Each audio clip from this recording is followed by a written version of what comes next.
Welcome. In this video, I'm going to show you how to add someone to your Telegram group chat on PC using the latest update. It's quick and easy, so let's get started. First, open the Telegram app on your PC.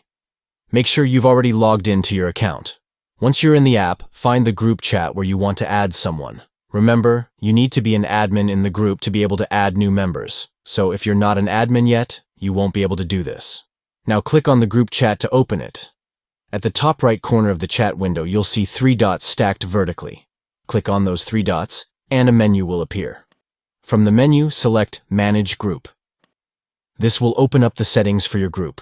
In the group settings, look for the Members Guard option and click on it. This section will show you all the current members of the group. Next, you'll see an option to Add Members.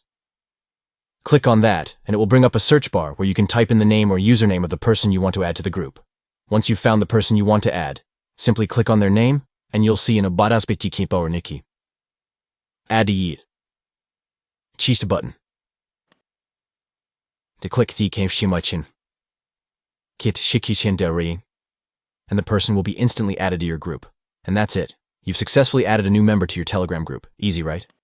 If you found this tutorial helpful, don't forget to like, comment, and subscribe for more tips and updates on Telegram and other apps. Thanks for watching, and I'll see you in the next video.